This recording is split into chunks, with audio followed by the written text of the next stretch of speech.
Na deň svätej Lucie sa nepriadlo. Tento deň sa aj za pohanských čias považoval za posvätný, lebo sa myslelo, že je to začiatok nového roka. Svätá Lucia, ktorej meno máme v kalendári 13. decembra, však naozaj žila a bola umúčená pre svoju kresťanskú vieru.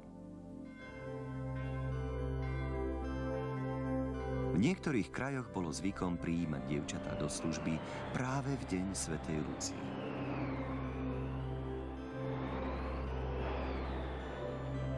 Iba lakomej sedliačke a jej dcére Julke nejaká dievka na dvere nezaklopala. Mama, vonku je psí čas. Sotva k nám takto príde? Len sa neboj, Julka. Naisto sa nájde dajaké chudobné dievča, čo ho k nám hlad a bieda privedú.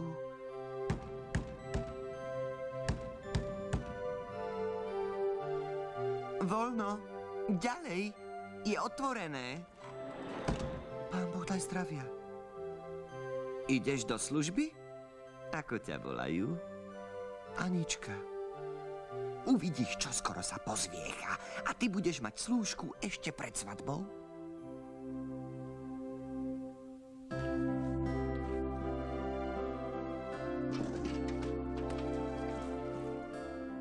Na deň svätej Lucie sa nesmie priasť. Už aj tie stužky rozviaž a sadaj ku kolovrátku. Naša Julka potrebuje výbavu. Na čo je v tomto dome obrázok svätej Lucie, panny a mučenice, keď si ju podľa starej obyčaje nectia? Svätá Lucia, prosím ťa, čo mám robiť? Ak neposluchnem gazdinu, vyhodí ma zo služby a ja nechcem pradením znesvetiť tvoj sviatok. Neboj sa, tu som. Dobrým ľuďom rada pomôžem a zlých potrestám. Anielici, pomocníci, nože sa s chuťou dajte do roboty.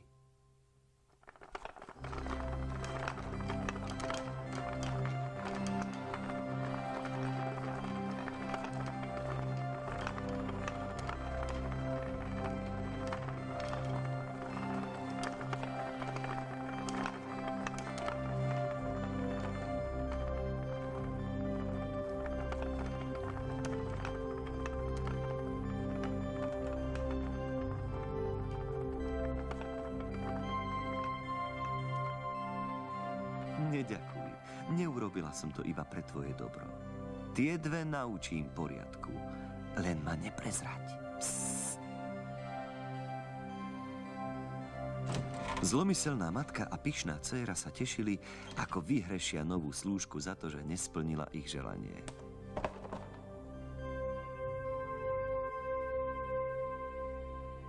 Ako vidím, nezahálala si a svätá Lucia ťa nepotrestala.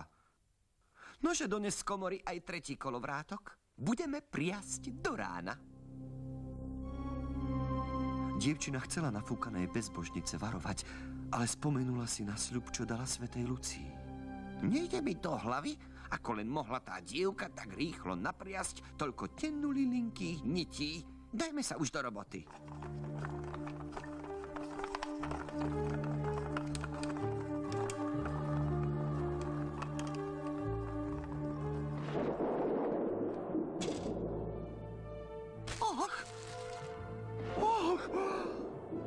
Čo sa to robí? Aká hrôza! Pomoc! Rata! Rata! Čo sa stalo s našimi rukami? Pane Bože, veď ženích je už pred dvermi. Čo teraz? Chytro do postele!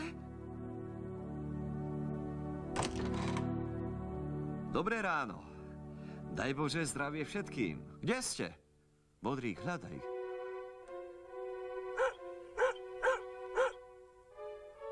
Čože, vy ste ešte nevstali z postele? Čo je to za poriadok? Hej, to by som zle pochodil s takou ženou a svokrou. Už nikdy sem neprídem.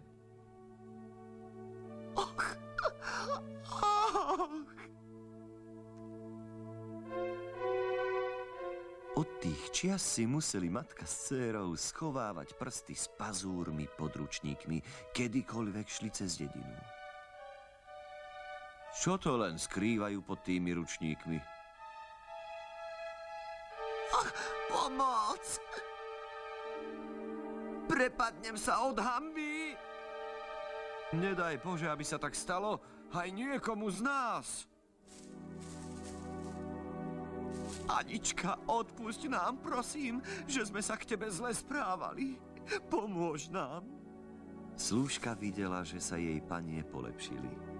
Už celý rok uplynul odvtedy, čo si odpikávali svoj trest. Poprosila svätú Luciu, aby kajúcnice zbavila trestu.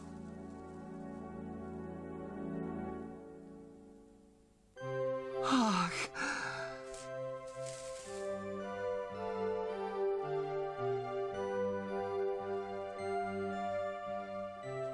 a čo ženích? Vari sa udobril? Kdeže by?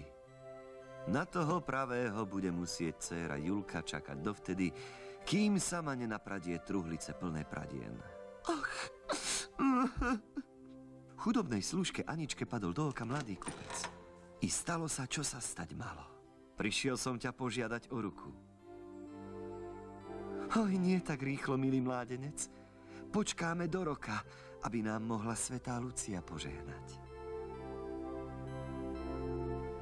Od tých čias matka s dcérou na deň svätej Lucie už nikdy nepriadli.